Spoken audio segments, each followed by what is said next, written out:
Hello everyone, कैसे हो सभी लोग। आशा करती हूँ सभी अच्छे होंगे और सभी लोगों की दीपावली अच्छे से ही मन गई होगी। कमेंट में बताना कितने अच्छे से आप लोगों ने त्यौहार सेलिब्रेट किया। मेरा त्यौहार तो इतना बुरा गया, आप लोगों को पता ही होगा। आप लोग तो सब जानते हो मेरे बारे में। ऐसा ना कभी सपने में भी नहीं सोचा था कि ये त्यौहार जो 2023 में आएंगे इतने बुरे जाएंगे। और वो भी ये जो बड़े बड़े त्यौहार होते हैं ना, इनमें तो इतना बुरा फील होता है कि मैं आपको बयां भी नहीं कर सकती। आप लोग खुद समझ सकते हो कितना बुरा फील होता है ना। एक तरीके से कह लो, ना तो जीने में ना मरने में। और इसी वजह से ना मेरा भगवान से बिल्कुल भी विश्वास उठ गया। इतना 1% भी बिलीव नहीं करती मैं भगवान पे। बोलते हैं भगवान की गलती नहीं होती, सब कर्मों का दोष होता है। फिर भी ना मुझे बिलीव नहीं कि भगवान दुनिया में है ही नहीं ना। ऐसा लगता है दुनिया में भगवान है ही नहीं। अगर होता तो इतनी जल्दी और फिर इतना सब कुछ इतनी जल्दी क्यों ख़त्म कर देता। थोड़ा बहुत तो आगे पीछे देखता ना, है ना। ऐसा भी नहीं है कि एकदम ही उसकी दुनिया ख़त्म कर दो, स्टार्ट होने से पहले ही उसकी ख़त्म। अरे भैया क्या हुआ ये मैसेज। और मैं अभी नेट ही बंद कर दूं तब ब्लॉग बनाऊं।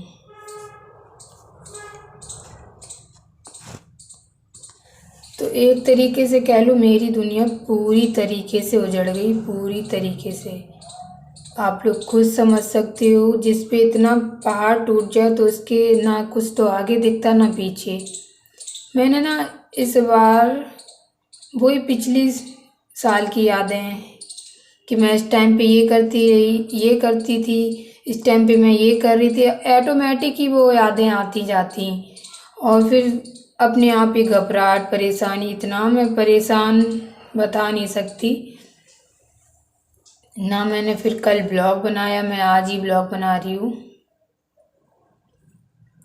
इतना मैं परेशान हो गई।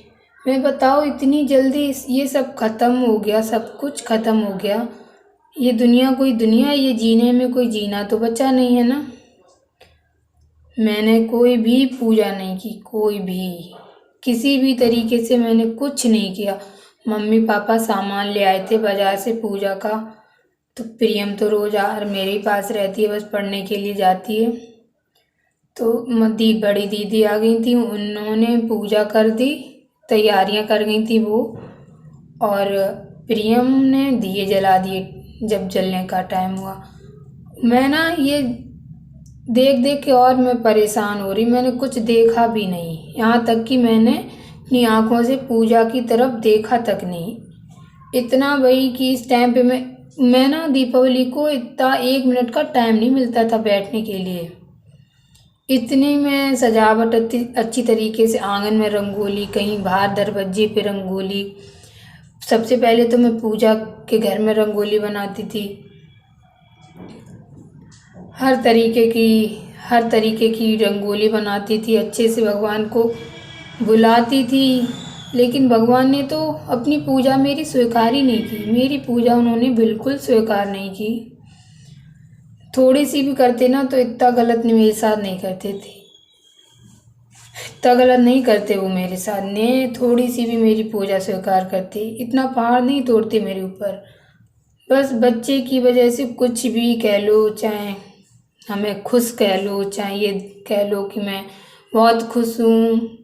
बहुत लोग बोलते भी हैं कि वो खुश रहने लगी, चाहे कुछ कह लो, लेकिन जिस पे बीतती है वही जानता है। और बच्चे की वजह से थोड़ा हंसना भी पड़ता है। रोते तो हैं ही, चाहे रोएं तो रोएं, ना रोएं तो रोएं, रोते तो पूरे टाइम ही हैं। बस बच्चे की वजह से ही मेरा जो मैं आपके सामने हूँ, नहीं तो इस दुनिया में मेरा जीने का तो मकसद बिल्कुल ख़त्म ही हो गया। ये मेरी पहली दीपावली ऐसी रही। हाँ, मेरे देखो बाबा भी मेरे एक्सपायर हो गए थे एक टाइम पे जब मैं छोटी थी। तो भाई बड़े बूढ़े एक्सपायर हो जाते हैं तो ना बच्चे होते हैं, सारी फैमिली होती है।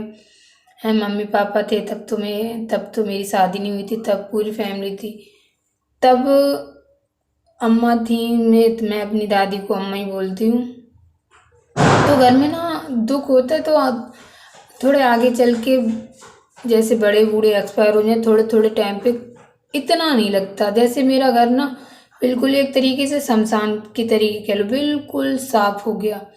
जब घर में अगर इसी जगह पे मैं थोड़ी एज की हो जाती, मैं आपको बता रही एज की हो जाती और मेरे बच्चे बड़े बड़े होते हैं ना, दो तो बच्चे होते ही, ज़्यादा नहीं तो हैं।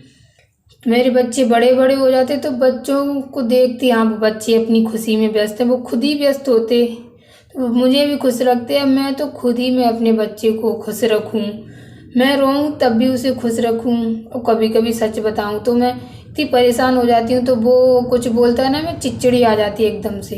तो कभी कभी वो अब ना उसे पिट भी जाती है, सच बता रही मैं, इतना मैं परेशान हो चुकी हूँ अपनी लाइफ में। और वो भी फिर मैं ना उसके सामने भी ज़्यादा नहीं रोती, वो मुझे ऐसे, मैंने आपको बताया मैं रोती हूँ तो बड़ों की तरह ट्रीट करती है, मुझे छुपाती है, मैं उसके सामने रोती भी नहीं हूँ। इतनी जल्दी इतनी लाइफ बेकार हो गई, मैं इसी वजह से ना क्या बताऊँ, मैं इतना मैं सोचती हूँ। बताओ पिछले साल मेरे साथ कैसा, मैं कितने अच्छे से सब कुछ कर रही थी। मैं सुबह से ही उसी दिन मैं लक्ष्मी पूजन के लिए उसी दिन मैं मतलब वो बनाती थी बर्फ़ी वगैरह जो बनती है, क्योंकि झूठी ना हो जाए। उसी दिन मैं उनके लिए बर्फ़ी बनाती, सुबह मेरे यहाँ पूजा होती है कुल देवता की, वो करती थी। यहाँ तक पलक झपकाने तक का टाइम नहीं होता था कि मैं चैन से सांस ले लूँ, क्योंकि मैं अपने घर में अकेली थी, सब कुछ मुझे ही करना होता था। तो मैं सुबह जल्दी उठती थी उस दिन 4 बजे, जल्दी जल्दी सारा काम। जब तक पूजा का शाम को लक्ष्मी पूजन का टाइम आता था ना, तब तक मैं फ्री नहीं हो पाती थी। वो बोलते थे, उनका था ना क्या, वो लक्ष्मी पूजन बहुत अच्छे तरीके से करवाया करते थे। बोलते थे सुबह ही कि पहले एक दिन में उन्हें ना हवन करने में बहुत अच्छा लगता था। बोलते थे सुबह एक हवन कर लो, एक शाम को हवन करेंगे हम लोग। जब लक्ष्मी पूजन होता तब तो सभी के घरों में अग्यारी वगैरह होती है ना, हवन वगैरह, बोलते शाम को करेंगे। तो सुबह हमारे यहाँ होती है कुल देवता की पूजा, तब अग्यारी के साथ ही होती है, मतलब हवन करते जाओ तभी उनका भोग लगाओ। तो मैं बोलती थी फिर 3 हो जाएंगे हवन, 3 नहीं होते ना। तो सुबह वो वाला हवन हम लोग करते थे, फिर शाम को वो वाला। उन्हें पूजा में ना बहुत मन था, मैं जैसे मेरा मन पूजा में, तो वो मेरा ये कभी नहीं कहते थे पूजा मत करो, पूजा में फुल सपोर्ट करते थे। हाँ पूजा कर लो, भूखे रह लेंगे एक बार, लेकिन पूजा के लिए कभी ये नहीं कहा तुम पूजा कर रही हो तो मैं भूखा बैठा हूँ, या फिर ये नहीं किया वो नहीं किया। उन्होंने कभी मुझे पूजा के लिए टॉर्चर नहीं किया। वही तो, जितना जिसको मानो वही धोखा दे जाता है, वैसा ही भगवान ने भी मेरे साथ किया। तो सभी भाई ताने भी मार लेते हैं कि इनकी पूजा सफल नहीं हुई, तरह तरह की बातें करते हैं, मौका है भाई कर लो। वाकई में सफल नहीं हुई तो कहने के लिए तो ये दुनिया है, जो जिस पे बीतती है उसका वो नहीं कि हाँ ये बात नहीं बोलूँ, लेकिन लोगों को अपनी अपनी पड़ी होती है कि इसने वो नहीं किया, इसने ये नहीं किया। अब किसी को मैं क्या बताऊँ, मैं तो बोलना ही बंद कर दिया, बोलने लायक भी नहीं छोड़ा भगवान ने, तो क्या मैं बोलूँ किसी से।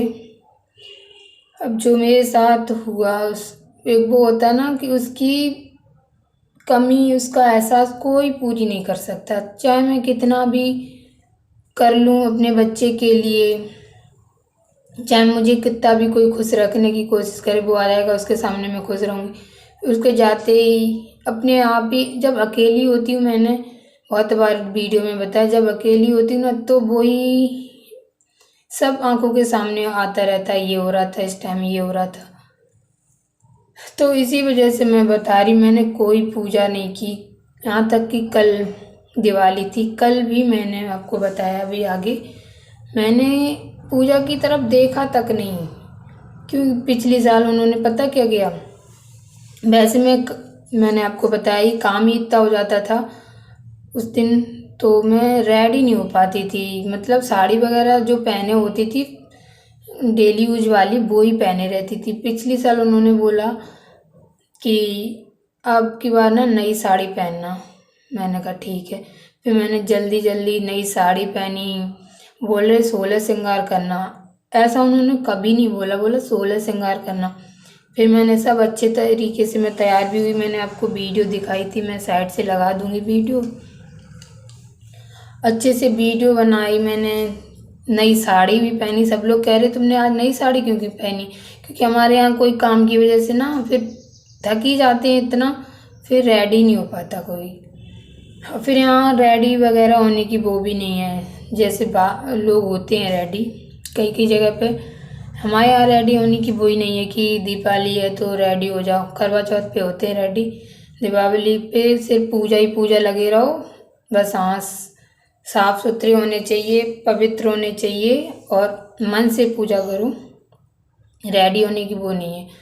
तो हम ये भी नहीं हो रेडी, लेकिन हो जाओ, मन हो तो हो जाओ, नहीं मन हो तो नहीं। तो उन्होंने पिछली साल मुझे रेडी कराया, खुद भी रेडी हुए। तो वही यादें और न बार कर रही थी, बार बार वही नहीं होता, अटैक कर रही थी। तो इस वजह से मैं खुद आपको समझा भी नहीं सकती मुझ पे बीत क्या रही थी। और मेरे साथ ना ऐसा ही हमेशा होगा, जब कुछ वैसा होता ना, मैंने बताया त्योहार, तो फिर ज़्यादा ही वो ना अपनों की हमेशा याद आती है। तो मैं ना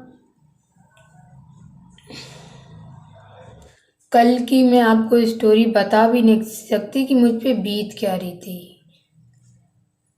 आप लोग खुद समझ सकते होगे, मैं क्या ही बताऊं। अभी तो आज गोवर्धन आया ना, गोवर्धन को ना मैं गोवर्धन मम्मी ने मेरे गोवर्धन बनाना मुझे सिखा दिया था। तो मैं खूब अच्छे से मतलब वैसा करके उनका एक घर सा बना के तब उनके अंदर सब कुछ हर तरीके को गोवर्धन महाराज बनाती थी। कि उनमें एक मतलब 5 लोग मम्मी बैठालती थी, 5 गाय, 5 लोग, 5 लोगों का घर, कि उनके मतलब पति पत्नी रह रहे हैं, खाना खा रहे हैं, बच्चे सो रहे हैं। इस तरीके से गोवर्धन का एक मतलब फैमिली बनाते थे। तो मैंने सबसे पहली साल में बनाई गोवर्धन, तब इन्होंने बोला मुझसे कि तुम तो गोवर्धन भी बना लेती हो, मुझे लगा था कि तुम कुछ कर नहीं पाती हो। तो मैंने बोला मेरी मम्मी ने सब कुछ सिखा के भेजा है। जब मैं कुछ अच्छा करती थी तो बहुत खुश हो जाते थे, फिर सबको बताते थे देखो मेरी वाइफ ये भी कर लेती है, ये भी कर लेती है। और चिढ़ने वाले लोग तो चिढ़ ही जाते हैं, हाँ अपनी वाइफ की नामरी कर रहे हो, ये कर रहे हो, वो कर रहे हो। लोग हैं देख नहीं सकते। और यही मेरे साथ सेम कंडीशन यही हुई कि लोग मुझे देख नहीं सके खुश, मेरे पति को मेरे साथ। और जो मुझ पे चिढ़ता है मैं उससे जानती भी हूँ। जो मुझ पे चिढ़ते थे, मैं अगर उनके साथ खुश हो लूँ तो बहुत परेशानी हो जाती थी, इतनी परेशानी हो जाती थी बहुत ज़्यादा। मैं अगर अपनी बातें बताऊँगी ना तो मेरी बातें बहुत बड़ी हो जाएंगी, लंबी हो जाएंगी। जो मेरे ऊपर बीत रही है बताते बताते बताते बताते आप लोग भी सुनते सुनते थक जाओगे। और मैं बताते बताते मैं अपनी जो कहानी है मेरी जो आप बीती है, पता नहीं कितनी लंबी है। जब तक मैं जीऊँगी तब तक ये कहानी चलेगी। तो आज का ब्लॉग करेंगे यहीं पे एंड, मिलेंगे नेक्स्ट ब्लॉग में। ऐसा नहीं है कि मैं अपने आप को संभालती नहीं हूँ। आप लोग बोलते दीदी अपने आप को संभालो, मैं संभालती भी हूँ, लेकिन वो टाइम ही ऐसा होता है कि उस टाइम पे ना खुद को संभाल ही नहीं सकती। संभालने की पूरी कोशिश बच्चे के लिए ना, मैं अपने बच्चे के लिए पूरी कोशिश करती हूँ अपने आप को संभालने की। तो आज का ब्लॉग करेंगे यहीं पे एंड, मिलेंगे नेक्स्ट ब्लॉग में। तब तक के लिए बाय बाय।